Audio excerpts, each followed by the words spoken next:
Sobat Maestro, sesaat lagi kita akan bersama-sama mengikuti ibadah raya bersama Gereja Bethany Fresh Anointing. Selamat mendengarkan.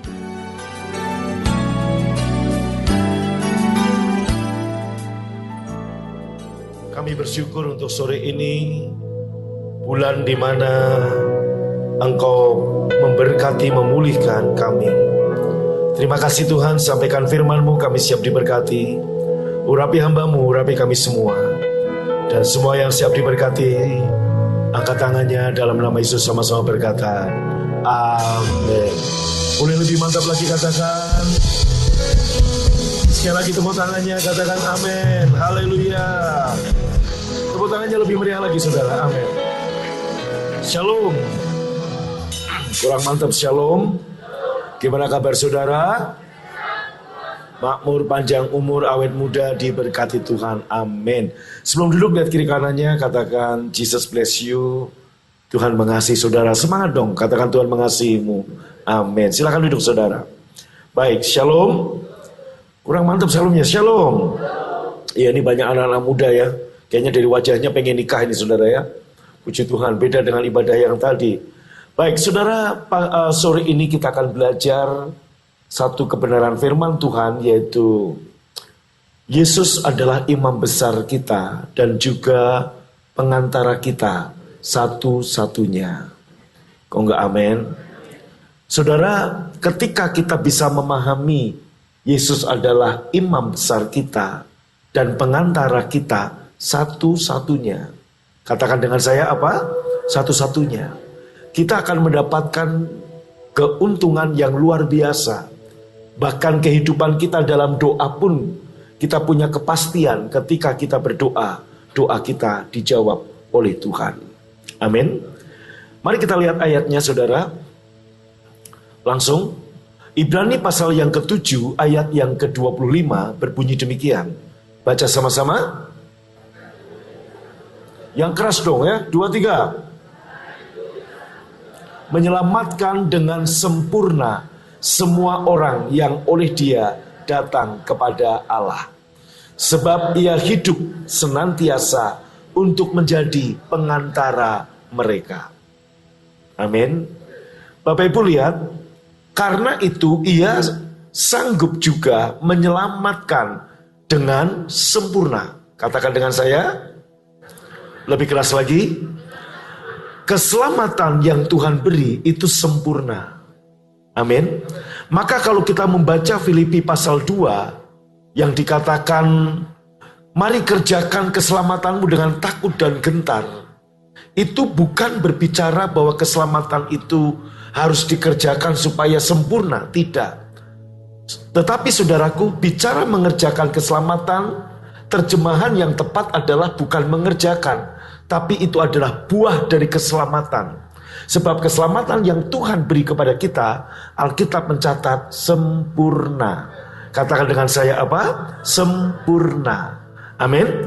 Nah, saya tidak membahas tentang itu, tapi saya bahas bagian poin yang pasal ayat 25 bagian yang terakhir. Sebab Ia hidup senantiasa untuk menjadi apa? Pengantara mereka.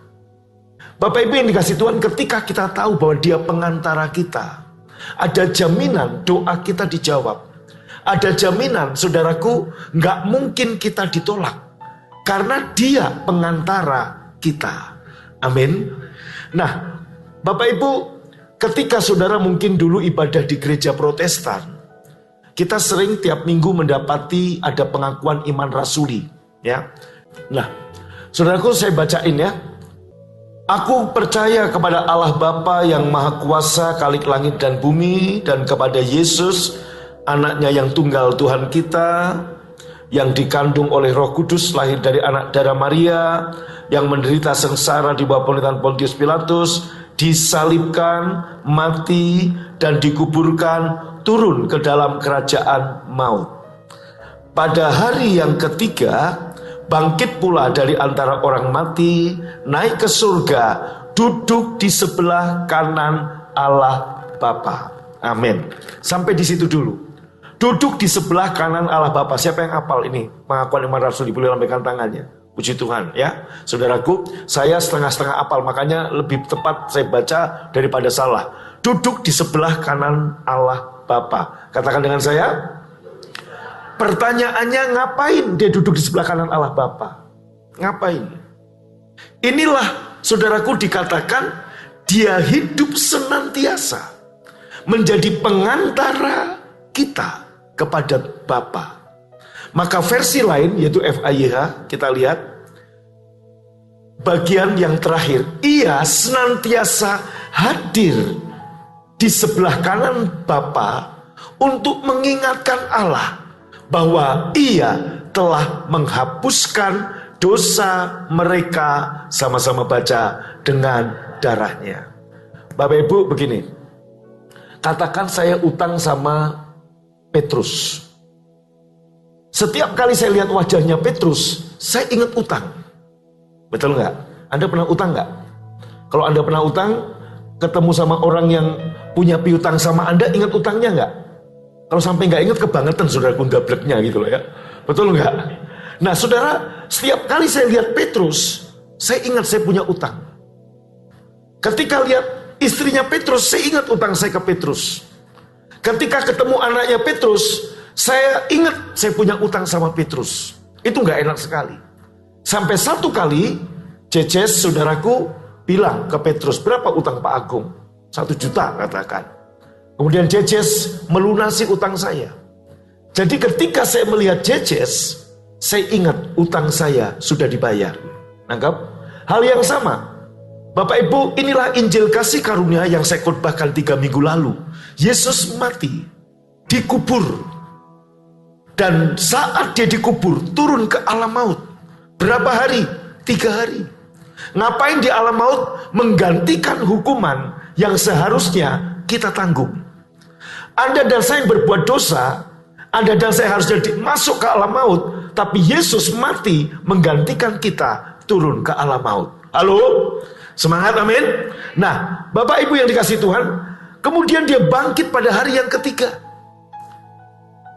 Setelah itu 40 hari menampakkan diri kepada murid-muridnya, ratusan orang. Sampai dia naik ke surga menurut sesuai dengan kitab suci. Artinya pengakuan iman rasuli yang tadi saya baca itu adalah dasarnya Injil kasih karunia. Kita percaya dia mati, kita percaya dia benar dikubur, kita percaya dia bangkit pada hari yang ketiga. Kita percaya dia menampakkan diri bukan hanya 1-2 hari, tapi 40 hari. Dan kita percaya dia naik ke surga. Nah, ketika dia naik ke surga, duduk di sebelah kanan Allah Bapa, ngapain? Saudaraku, ketika Bapa melihat saudara, Bapa melihat dosa-dosa saudara. Dan upah dosa adalah penghukuman. Tetapi ketika Bapa melihat pengantara kita, yaitu Yesus, Bapa melihat apa? Semua dosamu sudah dihapuskan. Semua dosamu sudah dibayar. Jadi ketika Bapa melihat Yesus dan Anda di dalam Yesus, nggak ada lagi penghukuman di dalam saudara. Yang ada adalah perkenanan. Yang ada adalah kasih. Yang ada adalah kebaikan Tuhan. Yang mengerti tepuk tangan paling meriah buat Tuhan. Amin. Sebab jika kita bisa diselamatkan dengan perbuatan, tidak ada gunanya Kristus mati di kayu salib. Jika manusia bisa selamat dengan perbuatan baik, Yesus tidak perlu mati di kayu salib. Nah, Bapak Ibu, setiap kali Allah menengok ke kanan, dia lihat ada pribadi anak, dia lihat ada pribadi Yesus. Itu saudaraku, nggak usah Yesus ngomong, Tuhan, Bapa, ingat ya, dosa manusia yang datang kepadaku sudah kuhapus. Nggak perlu. Sama ketika saya lihat Petrus, nggak perlu Petrus ngomong begini, gue udah tahu, gue utang sama lu. Dan ketika Jejes udah membayari utang saya, Jejes nggak perlu ngomong, Pak, saya udah bayarin utang. Setiap saya lihat Jejes manggut-manggut, saya ingat utang saya udah dibayarin. Ketika lihat saya jas kuningnya, saya ingat utang saya udah dibayar. Ketika saya lihat Hendra suaminya, wah ini bulan madu ya, luar biasa ya. Puji Tuhan ya. Amin. Pantas tadi singernya semangat sekali saudaraku. Saya lihat di YouTube sambil saya jalan di sana, wih, saudaraku, macam pisan, saudaraku. Yang lain gimana ini? Benar-benar ini pengantin baru luar biasa ya. Jangan hanya pas sekarang, bulan-bulan berikutnya juga ya. Saya percaya nggak akan ada bulan-bulanan, bulan madu terus. Amin. Amin. Nah, setiap saya lihat Jejes, saya tahu, saya percaya utang saya sudah lunas. Nggak perlu Jejes ngomong, Pak, utang Bapak udah saya bayar. Sama, Yesus nggak perlu ngomong sama Bapak. Bapak, dosanya Agung sudah aku bayar. Dosanya Petrus udah kuhapuskan. Enggak perlu. Setiap kali Bapak melihat, itu mengingatkan kepada Bapak bahwa dosa-dosa orang yang datang kepadanya sudah dihapuskan. Itulah pengantara kita. Katakan pengantara. Amin. Maka Bapak Ibu yang dikasihi Tuhan, ajarlah kepada dirimu, kepada anak-anakmu, kepada komsel-komsel saudara, kepada teman-teman yang lain, kenapa kita kalau berdoa harus di dalam nama Yesus. Maka Injil Yohanes berkata, kamu harus minta dalam namaku. Kenapa saudaraku? Sebab itulah fungsi pengantara. Amin.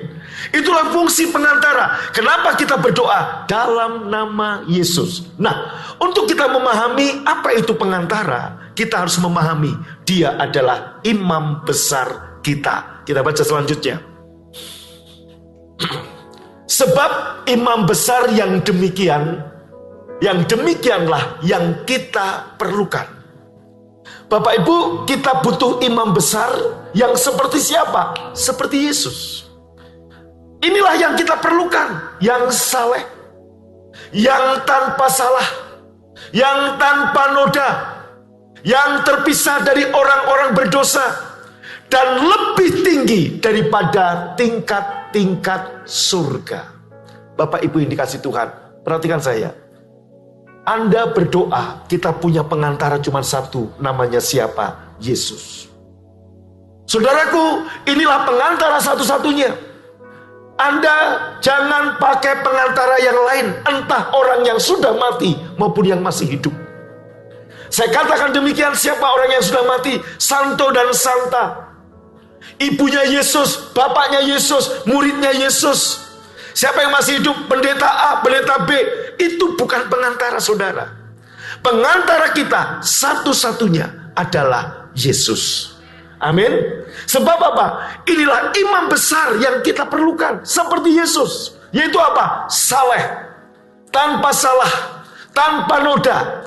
Terpisah dari orang-orang berdosa. Dan lebih tinggi daripada tingkat-tingkat surga. Bapak Ibu, inilah imam besar. Nah, nanti saya mau gambarkan. Kita lihat imam besar dalam perjanjian lama. Ayat berikutnya dulu, biar lebih jelas. Yang tidak seperti imam-imam besar lain. Yang setiap hari harus mempersembahkan korban untuk dosanya sendiri. Dan sesudah itu barulah untuk dosa umatnya. Sebab hal itu telah dilakukan Yesus. Baca sama-sama. Lebih semangat, yang keras. Satu kali. Ketika ia mempersembahkan dirinya sebagai korban. Bapak Ibu dikasih Tuhan. Kita lihat imam di perjanjian lama. Ya, tapi sebelumnya kita baca dulu Ibrani 4 ayat 14, 15, 16. Karena kita sekarang punya imam besar agung yang telah melintasi semua langit. Baca sama-sama. Anak Allah, baiklah kita teguh berpegang pada pengakuan iman kita. 15-nya. Sebab imam besar yang kita punya bukanlah imam besar yang tidak dapat turut merasakan kelemahan-kelemahan kita. Sebaliknya sama dengan kita, ia telah dicobai, hanya tidak berbuat dosa. Amin. Kurang mantap, katakan amin. Amin. Ayat 16-nya. Sebab itu marilah kita dengan penuh keberanian menghampiri, baca, tahta kasih karunia, supaya kita menerima apa? Rahmat, dan menemukan kasih karunia untuk mendapat pertolongan kita pada waktunya. Kembali ke ayat 14. Ayat 14. Kita sekarang punya imam besar agung yang telah melintasi semua langit. Siapa namanya? Yesus. Melintasi semua langit. Perhatikan Bapak Ibu. Dulu zaman perjanjian lama, setahun sekali imam besar itu harus keturunan Harun. Halo? Harus keturunan Harun.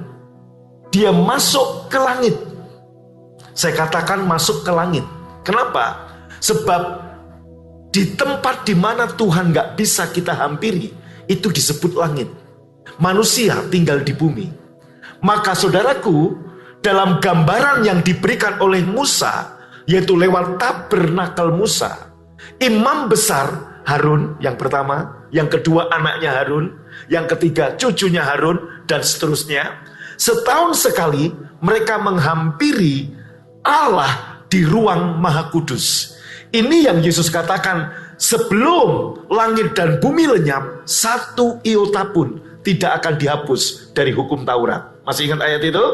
Yang dimaksud Yesus langit dan bumi, bukan langit dan bumi yang kita lihat ini, tapi ini bicara hubungan Allah dengan manusia, itu bagaikan langit dan bumi jauh sekali.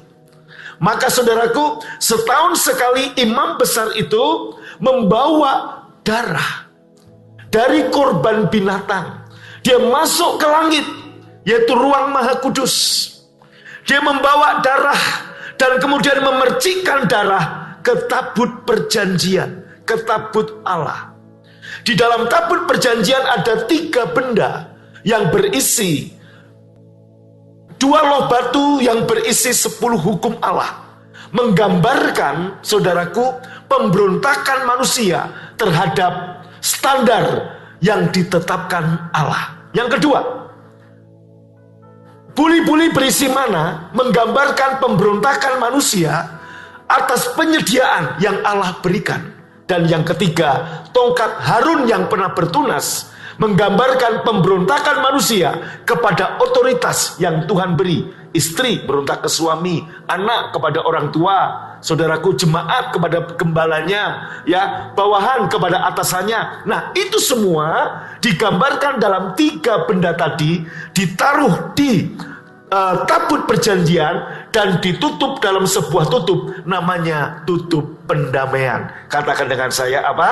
Tutup pendamaian. Nah, tutup pendamaian tadi, saudaraku, setahun sekali imam besar masuk ke ruang Maha Kudus, dia percikin itu tutup pendamaian.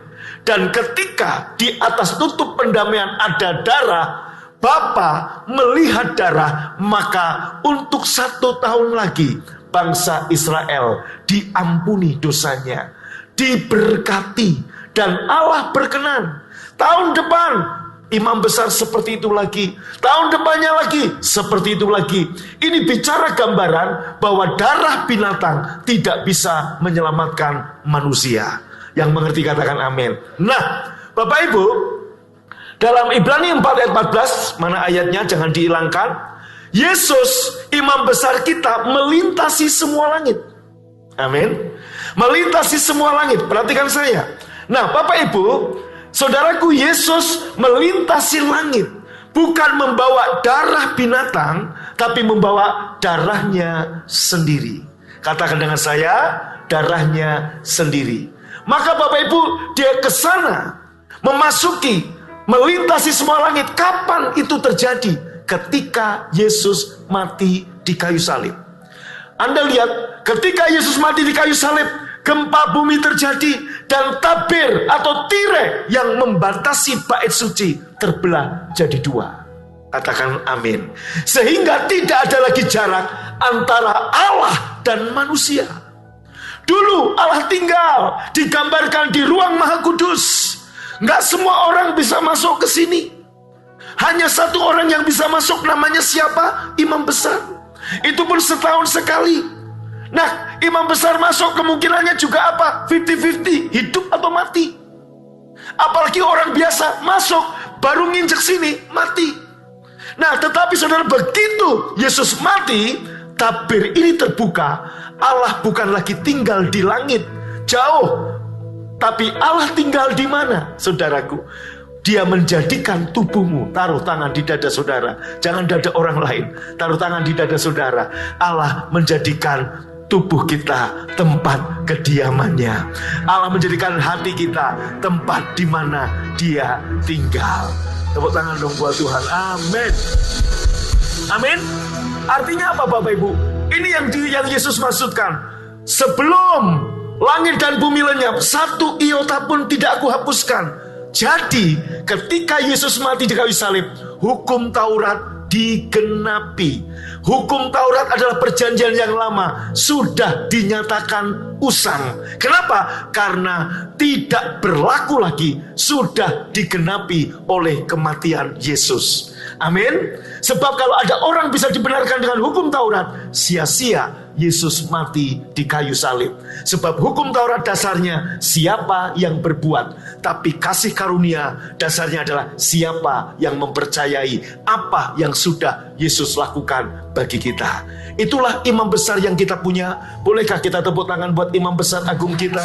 Katakan amin. Lebih meriah lagi dong tepuk tangannya. Oh yes, Freddy bukan Merkuri. Amin, puji Tuhan. Haleluya. Tepuk tangannya lebih meriah lagi dong. Amin. Yes. Nah, jadi kita ngerti, inilah imam besar yang kita punya. Nah, fungsi imam besar apa saudara? Tadi dia masuk ke ruang Maha Kudus, dia percikkan darah binatang ke tutup pendamaian. Tetapi Yesus tidak membawa darah binatang, membawa darahnya sendiri. Maka Bapak Ibu, ketika Bapak melihat sebelah kanannya Yesus, Bapak ingat bahwa dosa-dosa kita sudah dihapus lewat darah Yesus. Maka seperti Bapa menerima Yesus, Bapa menerima saudara. Seperti Bapa berkenan kepada Yesus, Bapa berkenan kepada saudara. Bukankah Kristus adalah kepala dan kita tubuhnya? Kalau Bapa menerima kepala, maka Bapa juga menerima tubuh. Kalau kepala sehat, tubuh juga sehat.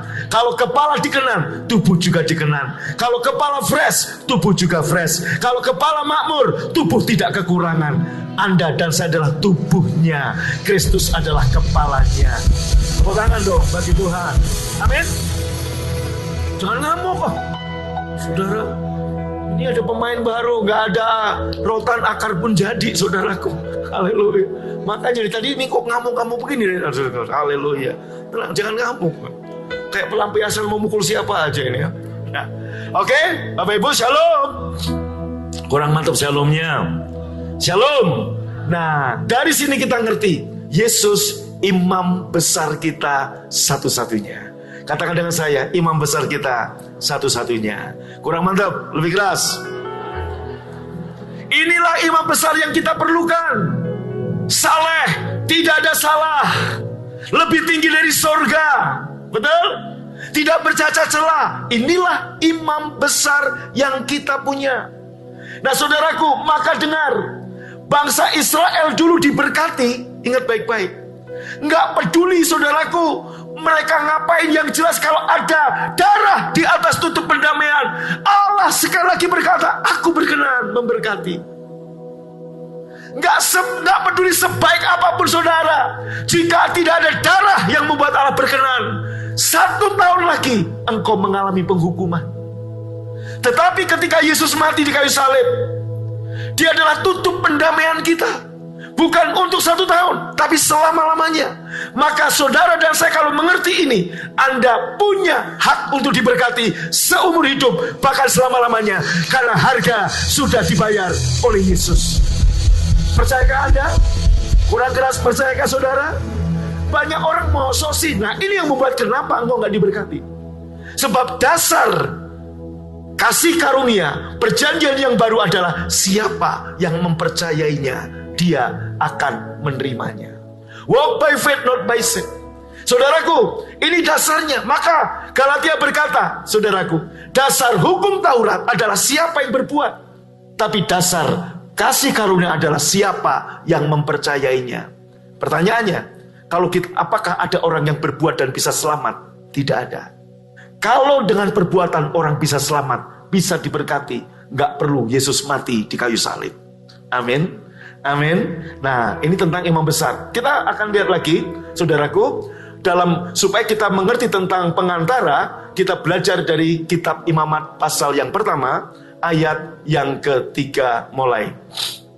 Baca sama-sama.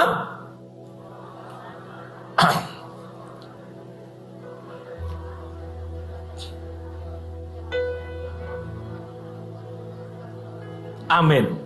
Jikalau persembahan merupakan korban bakaran dari lembu, haruslah seseorang mempersembahkan yang jantan, yang tidak bercela. Ia harus membawanya kemana? Pintu kemah pertemuan. Maksudnya kemah pertemuan apa? Tabernakel. Pintunya di depan, bukan dibawa ke dalam. Supaya apa?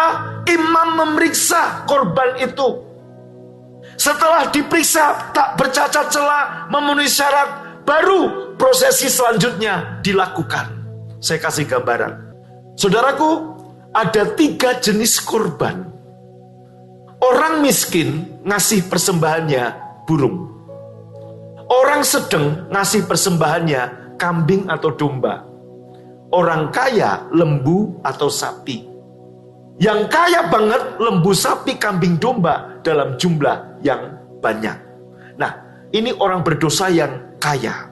Dia membawa lembu dan sapi ke kemah pertemuan.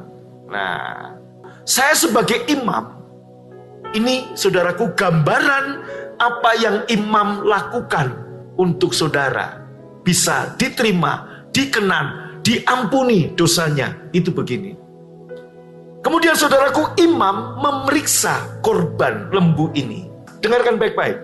Imam tidak memeriksa Anda. Imam tidak memeriksa orang yang berdosa ini. Yang imam periksa korbannya. Halo? Amin? Saya ulangi. Imam tidak memeriksa orang yang membawa korban. Siapa orang ini? Anda dan saya.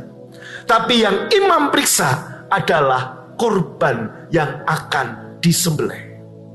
Saudara, ketika korban ini diperiksa, jantan, umur 1 tahun, tidak bercacat celah, saudaraku, ya, tidak bercacat celah, pokoknya memenuhi syarat, kakinya normal, matanya bagus, semuanya oke, maka kemudian, saudaraku, lembu atau sapi atau korban ini diletakkan dan kemudian naik terus. Maka orang ini meletakkan tangannya ke atas kepala korban. Letakkan.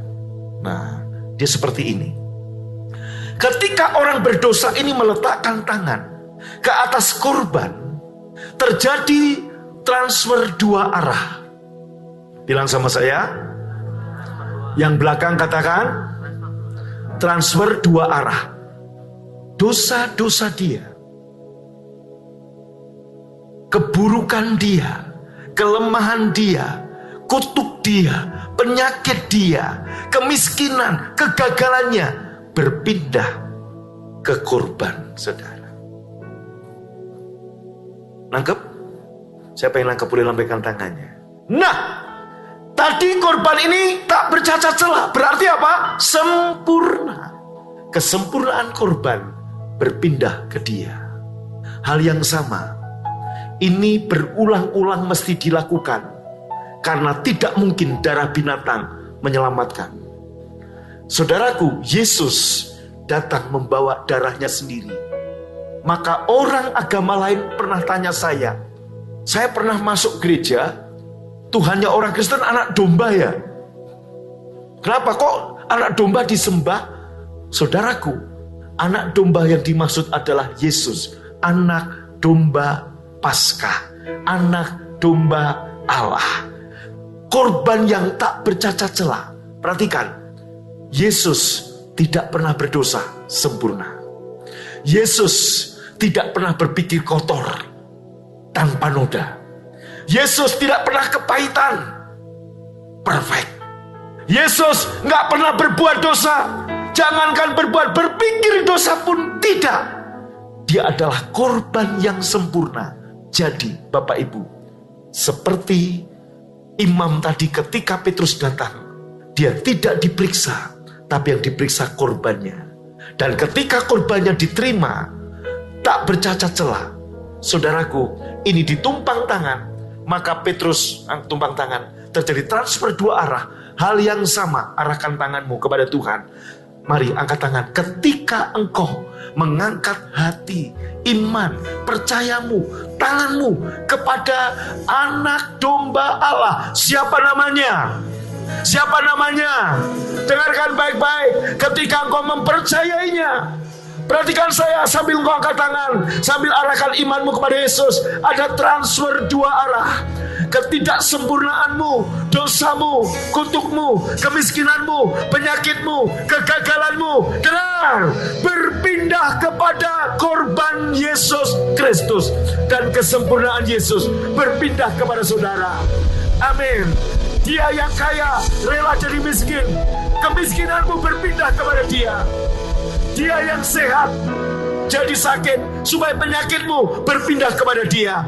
Dia adalah berkat menjadi kutuk, supaya kutukmu berpindah kepada dia. Maka hari ini dengar, ketika engkau meletakkan imanmu kepada Yesus, engkau pulang sebagai orang benar, sebagai orang yang diberkati, sebagai orang yang mendapat perkenanan dan kasih karunia. Gimana kabar saudara? Mengerti saudaraku? Yesus mati muda supaya engkau genap umur. Yesus kaya rela jadi terkutuk supaya kita yang terkutuk diberkati dan makmur. Ketika engkau sadar, ini loh yang imam besarmu lakukan bagimu. Ketika engkau mengerti ini, rahasia ini, Anda berjalan. Saudaraku, ketika Anda mengerti ini, saya punya imam besar. Maka Bapak Ibu, engkau nggak butuh imam besar yang lain. Nggak butuh santo en santa. Nggak butuh mau orang hidup maupun orang mati yang memberkati kita. Sebab satu-satunya imam besar kita adalah Yesus. Tepuk tangan buat Tuhan Yesus, saudara. Amin. Kamu pulang. Sebagai orang apa? Sebagai orang apa? Anda hari ini pulang sebagai orang yang dibenarkan. Amin. Maka tahta Yesus bernama tahta apa? Kasih karunia. Kalau tahtanya namanya pengadilan, setiap orang yang datang diapain Pak Bu Jejes? Diadili. Kalau tahtanya namanya penghukuman, semua orang yang datang dihukum. Tapi tahta Allah, tahta Yesus namanya apa? Maka mari menghampiri dengan penuh keberanian. Ibrani 4 ayat 16, tolong dibaca lagi. Ibrani 4 ayat 16, cepat saudara baca sama-sama. Ibrani 4 ayat 16, 1, 2, 3. Stop. Supaya saya, baca, menerima apa? Angkat tangannya, rahmat. Dengar baik-baik. Malam ini, kenapa kita datang dengan penuh keberanian? Kita datang bukan membawa diri kita. Kita datang membawa korban. Siapa yang diperiksa? Bukan saudara, tapi korban yang kita bawa. Dan siapa korban yang kita bawa? Anak domba Allah yang tak bercacat celah. Perhatikan ke depan. Siapa namanya? Yesus. Dan anak domba yang tak bercacat celah tadi, ketika Anda percaya kepada dia, transfer dua arah terjadi. Amin. Amin. Transfer dua arah terjadi. Kutukmu, dosamu, penyakitmu, kegagalanmu, kemiskinanmu berpindah kepada Yesus. Engkau pulang. Engkau mengerti ini. Engkau layak menerima semua yang terbaik dari Allah, karena Yesus sudah membayar harga yang harus dibayar. Amin. Kalau Anda mengerti ini, masihkah wajar kita mengeluh, mengomel untuk kehidupan? Terimalah ini dengan iman. Kamu akan melihat kehidupanmu hanya berjalan satu arah, ke depan dan ke atas. Kamu akan melihat kehidupanmu akan terus naik dan tidak turun. Kamu akan melihat engkau akan berjalan makin lama makin kuat, karena kita tahu kita punya imam besar yang demikian. Tepuk tangan paling meriah, katakan amin. Haleluya. Nah, saudara, sementara kembali ke imamat, sementara saudaraku orang yang miskin, ya, Tuh lihat ayat 4, lalu ia harus meletakkan tangannya ke atas kepala korban bakaran itu, sehingga baginya persembahan itu diperkenan untuk mengadakan pendamaian baginya.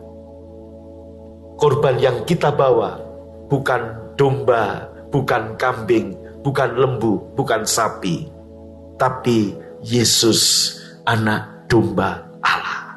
Amin. Nah, baik, silakan duduk Pak Petrus. Saudaraku, yang miskin membawa persembahan berupa burung. Ayat berikutnya, jikalau persembahannya kepada Tuhan merupakan korban bakaran dari burung, haruslah ia mempersembahkan korbannya itu. Baca sama-sama. Iya, harus dari burung tekukur atau anak burung merpati. Nggak boleh burung blekok, nggak boleh burung hantu, nggak boleh burung beo, tapi harus tekukur atau anak burung merpati. Imam harus membawa ke mezbah, lalu memulas kepalanya dan membakarnya di atas mezbah. Darahnya harus ditekan keluar pada dinding mezbah. Ayat 16, ini kuncinya, kita baca. Baca sama-sama.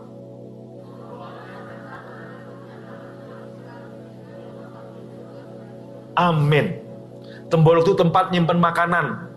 Nah, ketika Anda berdoa, doa itu bisa bersifat pujian, bisa bersifat ibadah seperti hari ini. Itu bagaikan burung yang terbang ke Bapa.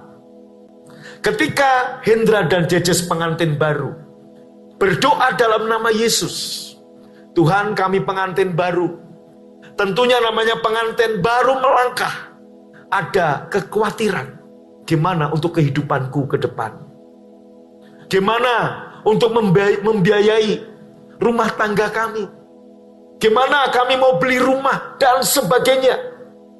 Maka Bapak Ibu, ketika Hendra dan Jejes ini berdoa dalam nama Yesus, doanya itu seperti sayap burung, seperti burung terbang ke Bapa.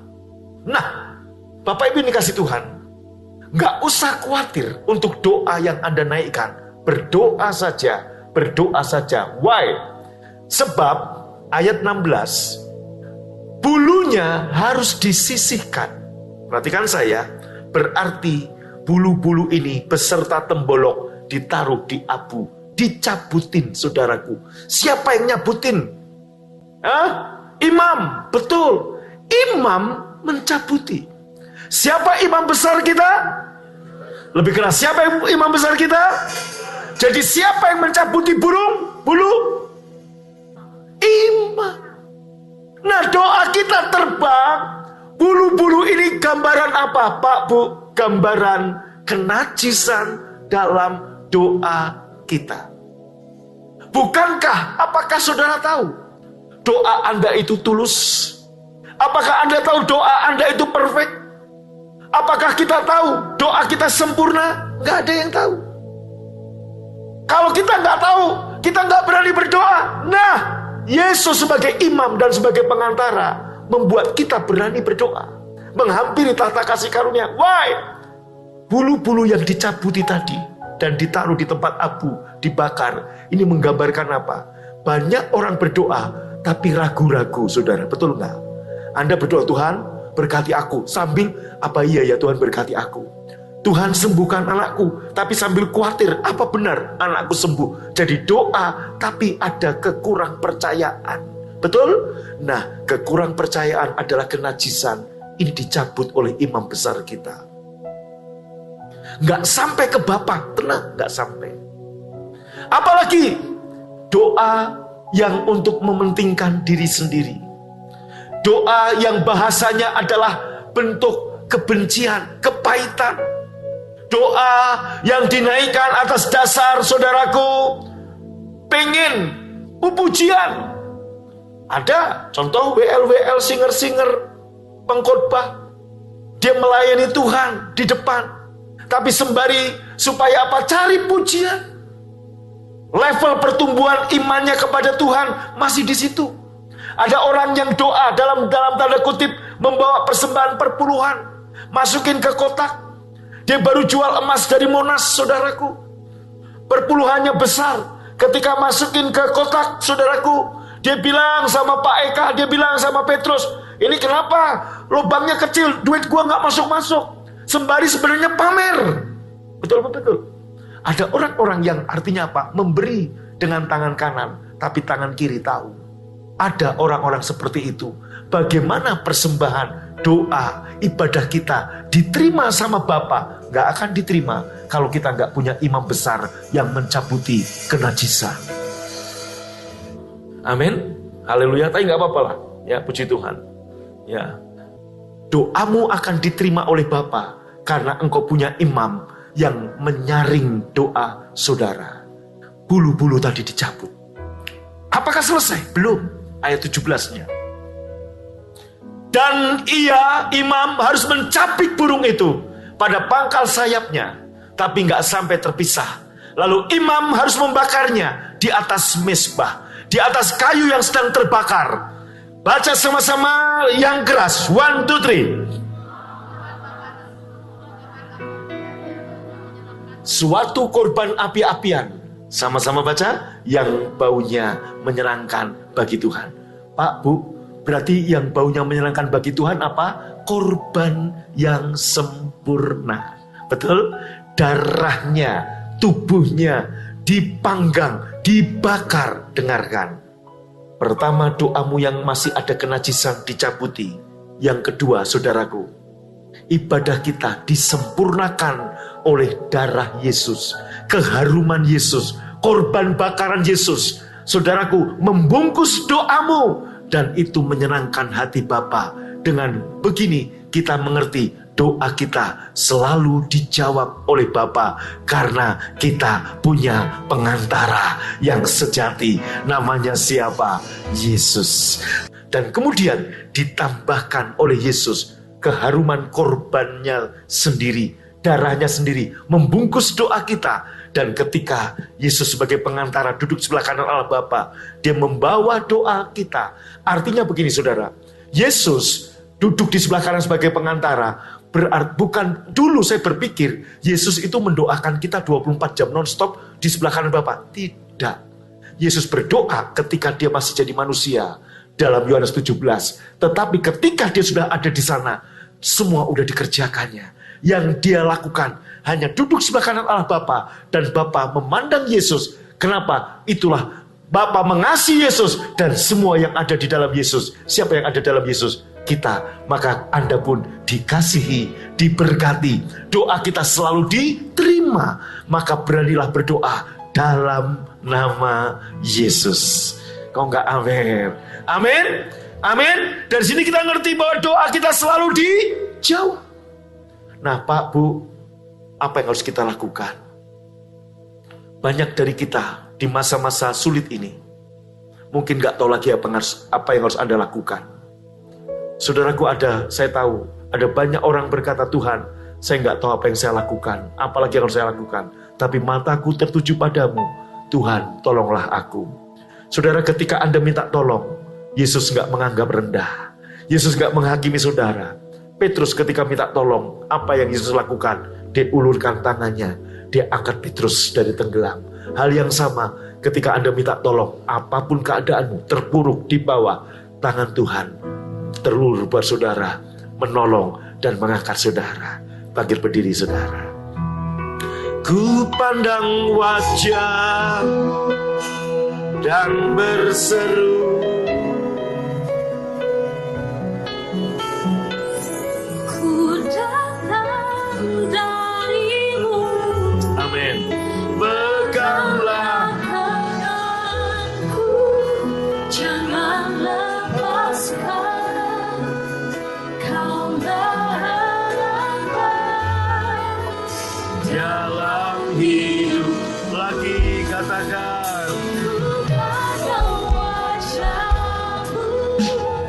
dan berseru,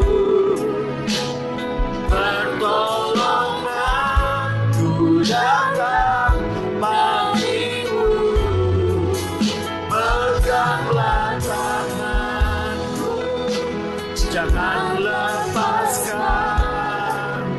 kaulah harapan dalam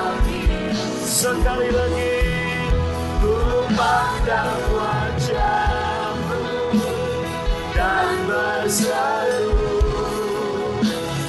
pertolonganku datang darimu.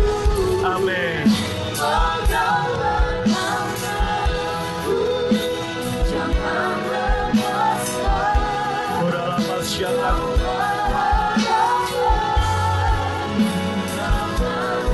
Angkat kedua tanganmu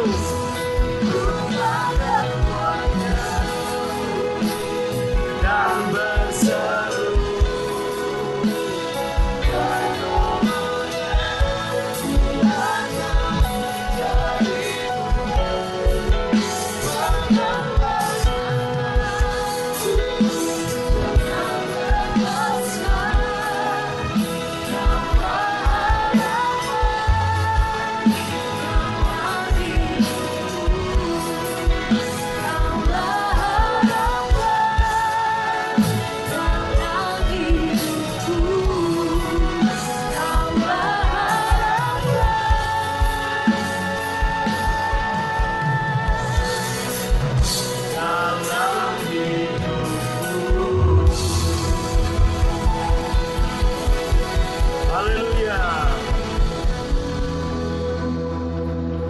Tuhan, kami bawa doa kami. Banyak dari kami yang tidak tahu lagi apa yang harus kami lakukan. Untuk anak, untuk suami, untuk istri, untuk pekerjaan, untuk pelayanan, untuk masa depan, bahkan untuk hidup kami. Tapi mata kami tertuju kepadamu. Kami bersyukur kami punya Yesus yang hidup senantiasa sebagai pengantara kami. Oleh karena itu kami berdoa, kami berseru, Tuhan tolonglah kami. Dan kami percaya, kami pasti mendapat pertolongan. Kami hampiri tahta-Mu yang bertuliskan kasih karunia, untuk kami mendapat rahmat dan menerima kasih karunia, serta mendapatkan pertolongan dari-Mu. Kami percaya, 1 bulan ini kami akan melihat pertolongan, kebaikan, kasih karunia, rahmat Tuhan berlimpah-limpah bagi kami. Yang percaya berkata amin. Saudaraku, mari kita angkat roti dengan tangan kanan kita. Malam saat Tuhan Yesus sudah diserahkan, Ia mengambil roti, mengucap syukur, memecah-mecahkannya, dan memberikan pada murid-muridnya, serta berkata, inilah tubuhku yang terpecah-pecah bagimu. Ambillah dan makanlah. Yang percaya di tubuh Tuhan Yesus, ambil dan makan dalam nama Yesus.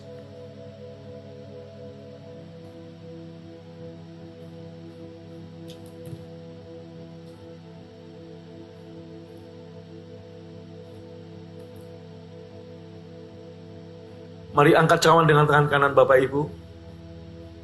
Yesus mengambil cawan setelah makan, memberikan pada murid-muridnya dan berkata, inilah cawan perjanjian baru yang dimeteraikan oleh darahku.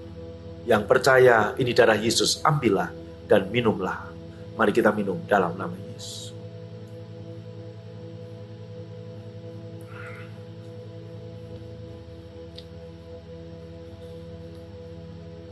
Angkat tangan Bapak Ibu. Terima kasih untuk tubuh dan darah-Mu. Terima kasih untuk firman-Mu. Terima kasih untuk malam ini. Terima kasih kami punya imam besar dan pengantara, Yesus Kristus namanya. Sebagai tanda hormat dan syukur kami mau menyembah Tuhan dengan harta kami. Berkati semua tangan yang menabur, yang memberi 30, 60, 100 kali ganda.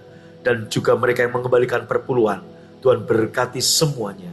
Lipat gandakan, buka tikap langit dan berkati umat-Mu. Dan sebelum kami pulang, kami terima berkat Tuhan.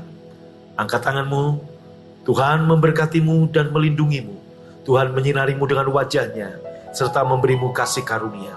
Tuhan menghadapkan wajahnya kepadamu dan memberimu damai sejahtera. Pulanglah dan terimalah berkat yang berlimpah-limpah dari Bapa di surga, cinta kasih dari Tuhan Yesus, persekutuan yang manis Roh Kudus, menyertai memberkati saudara dari sekarang sampai selama-lamanya. Yang percaya dan diberkati berkata, amin.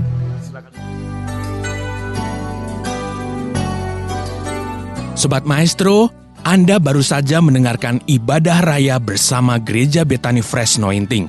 Terima kasih atas kebersamaan Anda. Selamat hari Minggu dan Tuhan Yesus memberkati.